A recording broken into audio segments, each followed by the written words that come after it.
Masih bersama saya Budiman Tanurjo di Satu Meja The Forum. Prof. Ikrar Nusa Bakti, yakin angket bisa berjalan?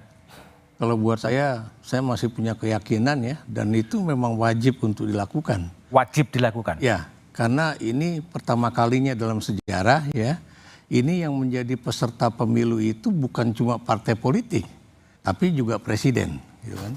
Dan yang sibuk dalam bermain-main politik itu bukan partai politik, tapi lagi-lagi presiden. Ya. Kenapa demikian? Karena kebetulan anaknya menjadi calon wakil presiden. Ya.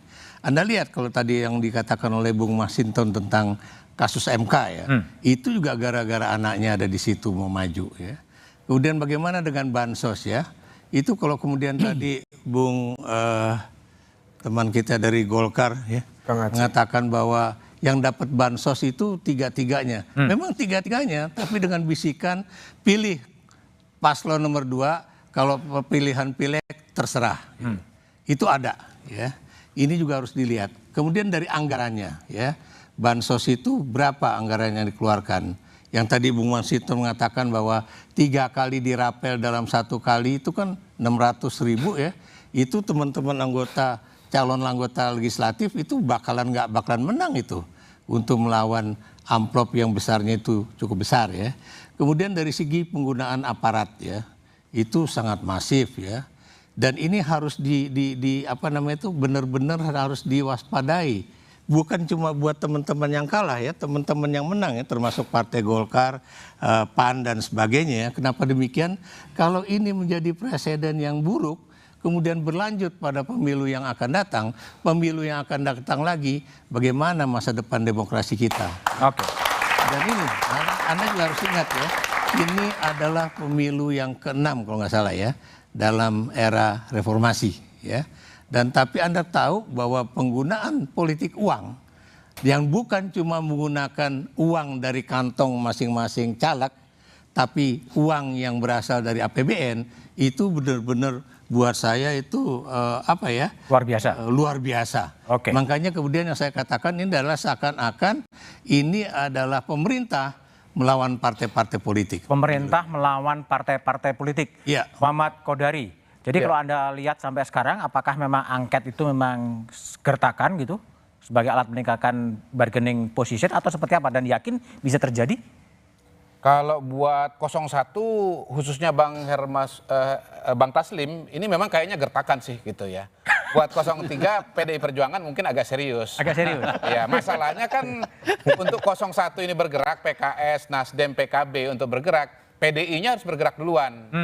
Nah, problemnya adalah lepas dari bisa begitu banyak jawaban ya terhadap apa yang disampaikan oleh Bang Masinton dan Bang Ikrar sebetulnya.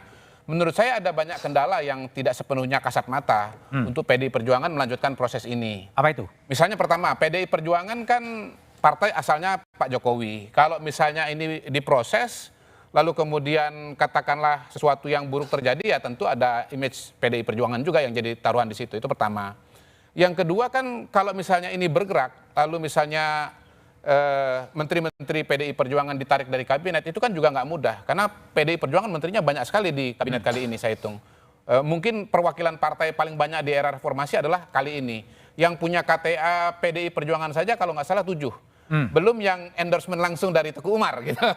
Ya anggaplah tambah 3 lagi, sudah 10 kan begitu. Belum lagi di antara 10 atau nanti saya tambah 10 tambah 1. Nah yang 1 ini sangat penting sekali gitu ya. Dan ini nggak mungkin diputus gitu loh. Karena justru yang 1 ini, 10 plus 1 ini yang justru menjadi pengikat antara Pak Jokowi dengan Ibu Mega yang sangat kuat sekali. Siapa gitu. tuh? Hah? Maksudnya Ya biar kolom komentar. Kalau TV nggak ada kolom komentar. Gitu. Jadi yang 1 ini yang kuat sekali. Kalau 10 ini ditarik, maka yang 1 ini pasti dilepas. Dan kalau itu kayaknya terlalu sayang untuk dilepas. Kemudian bicara soal gini, ini kan hitungan belum selesai. Untuk sementara kita asumsikan PDI Perjuangan ini nomor 1 dan dapat kursi DPR kan begitu kan? Ketua DPR. Ketua DPR, dapat ketua DPR. Nah tetapi kalau hak angket ini berjalan, kan bisa saja nanti tiba-tiba undang-undang strukturnya MD3. berubah kan, iya kan begitu kan, sudah pernah Negosiasi ada lagi ya. presidennya kan di situ kan. Dan tiba-tiba ketua itu tidak harus Tidak otomatis. yang kursi terbanyak.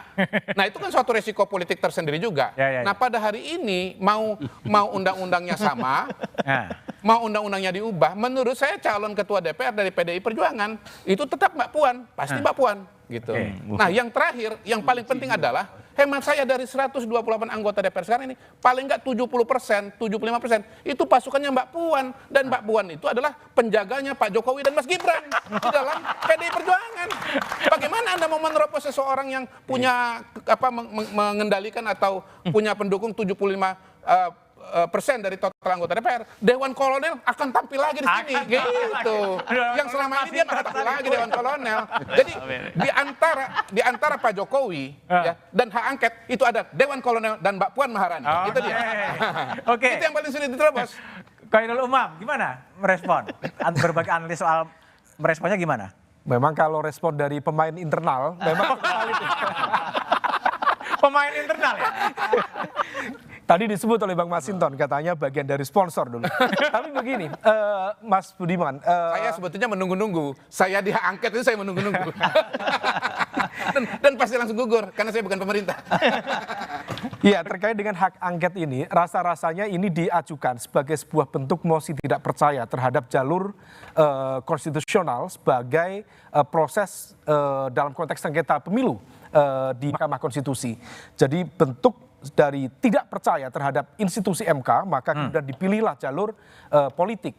Karena bagaimanapun juga, kalau misal kemudian merujuk ke pasal 286 tentang TSM, memang sangat kompleks dan tidak mudah. Sangat berkeyakinan betul siapapun partai-partai yang mengusung capres-cawapres tidak mudah menghadirkan bukti di 50% provinsi se-Indonesia dengan kategori sebagaimana tercantum di pasal tersebut ya. TSM.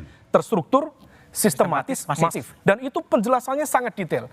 Dan sekalipun kemudian masing-masing memiliki infrastruktur pemenangan yang mapan dan memadai, rasa-rasanya tidak mudah untuk menghadirkan itu untuk memenangkan di sengketa pemilu.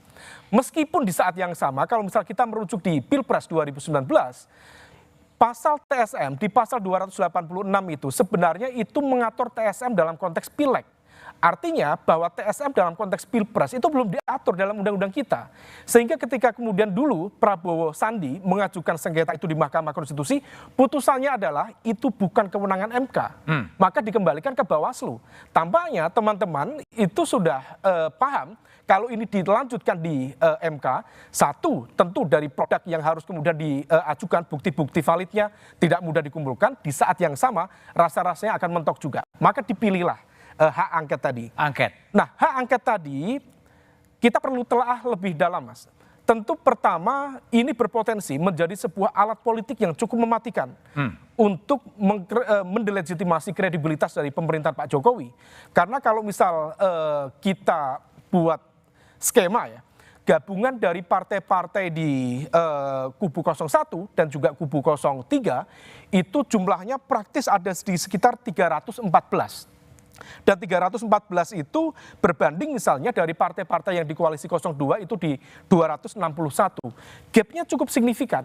Meskipun di saat yang sama, apakah betul itu bisa mematikan atau tidak bergantung pada soliditas. Nah, fakta politik per hari ini termasuk ya ketidakhadiran dari PKB dan PKS di forum yang mulia ini rasa-rasanya juga menjadi sebuah sinyal bagi ketidaksolidan dari kekuatan-kekuatan atau bagian digembosi.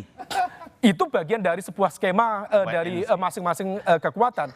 Jadi langkah-langkah mitigasi untuk menggemboskan dan lain sebagainya tentu akan dilakukan. Termasuk Bang Masinton bisa aja teriak paling kuat, paling terdepan.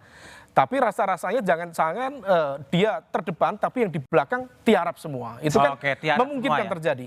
Nah, oleh karena itu, kalau misal kemudian dinamikanya seperti itu, maka besar kemungkinan rasa-rasanya ini hanya akan menjadi alat untuk melakukan bargaining position di hadapan oleh partai-partai politik, terutama di kubu 01 dan juga kubu 03 yang tidak siap berhadapan-hadapan dengan kekuasaan, juga tidak dididik dan di-training untuk puasa dari kekuasaan, sehingga kemudian mereka tentu harus bernegosiasi dan berkompromi secara kepentingan dengan kekuasaan yang untuk akan dapat hadir di sana. negosiasinya cukup panjang, bukan hanya sekedar logistik, bukan hanya sekedar jabatan menteri, tetapi juga menjaga soliditas internal. Karena praktis dalam konteks dinamika politik di Indonesia, risiko berada di luar kekuasaan itu tidak mudah. Kalau misalnya kita cermati yang memiliki gen kekuatan oposisi yang cukup genuin, salah satunya PDIP. Itu pun juga PDIP bukan tidak bisa per hari ini kita lihat sebagai entitas tunggal. Ada faksi-faksi yang cukup kuat di PDIP. Ya salah satunya Dewan Kolonel tadi. Oke, Bung Hermawi Taslim. Gimana Bung Hermawi?